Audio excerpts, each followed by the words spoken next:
दोस्तों, सहायता करना मनुष्य का सबसे बड़ा गुण माना जाता है, लेकिन क्या हर व्यक्ति आपकी मदद का हकदार होता है?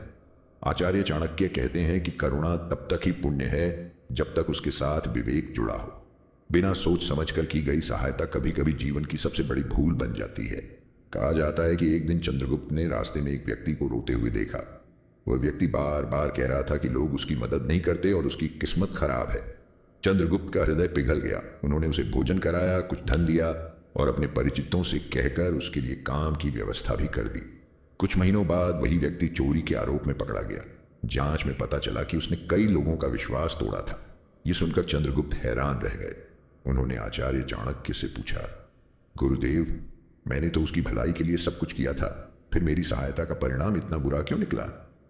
आचार्य चाणक्य बोले, पुत्र, सहायता करने से पहले व्यक्ति के स्वभाव को पहचानना आवश्यक है। पानी चाहे कितना भी शुद्ध हो, यदि उसे टूटी हुई मटकी में डाल दिया जाए तो वह टिक नहीं सकता। चंद्रगुप्त ने पूछा, गुरुदेव, किन लोगों से सावधान रहना चाहिए? आचार्य ने कहा, 3 प्रकार के लोगों की सहायता करते समय विशेष विवेक रखना चाहिए। पहला, वह व्यक्ति जिसका चरित्र खराब हो। जो इंसान बार बार दूसरों को नुकसान पहुंचाता है, झूठ बोलता है या विश्वास तोड़ता है, उसकी मदद करने से पहले 100 बार सोचो। ऐसे व्यक्ति को शक्ति देना वैसा ही है जैसे किसी गलत हाथ में हथियार देना। कल्पना करो कि किसी गांव में एक व्यक्ति हमेशा लोगों को आपस में लड़वाता था। एक दिन वह आर्थिक संकट में पड़ गया। गांव के कुछ लोगों ने दया दिखाकर उसे धन दिया।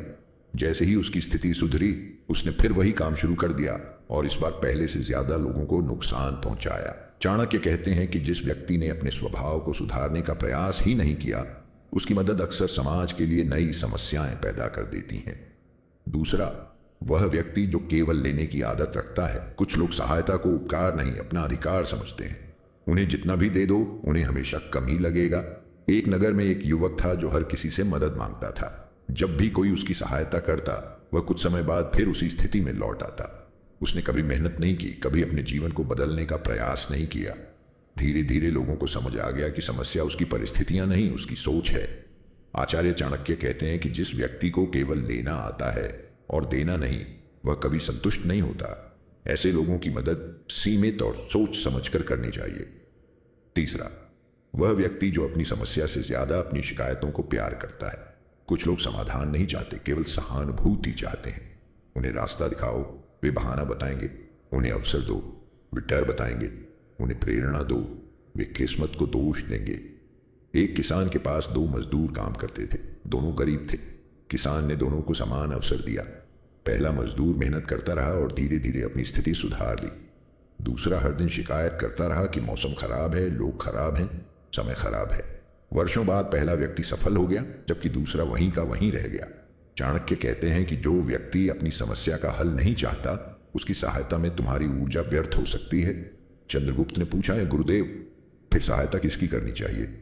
आचार्य मुस्कुराए और बोले, उस व्यक्ति की जो स्वयं प्रयास कर रहा हो, जो अपने जीवन को बेहतर बनाने के लिए संघर्ष कर रहा हो, जिसे अवसर चाहिए, सहारा नहीं, जिसे मार्गदर्शन चाहिए, बहाना नहीं। उन्होंने आगे कहा, दान, समय, ज्ञान और सहायता हमेशा सुपात्र को दो। जैसे किसान अच्छे बीज को उपजाऊ भूमि में बोता है, वैसे ही बुद्धिमान व्यक्ति अपनी ऊर्जा सही लोगों पर खर्च करता है।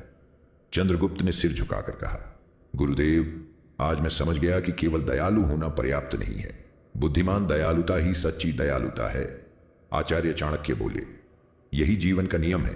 करुणा रखो, लेकिन विवेक को कभी मत छोड़ो, क्योंकि गलत व्यक्ति की मदद कभी कभी उसके साथ साथ तुम्हारा भी नुकसान कर सकती है। अगर आपको यह विचार महत्वपूर्ण लगा हो तो कमेंट में लिखिए, विवेक ही सबसे बड़ी शक्ति है।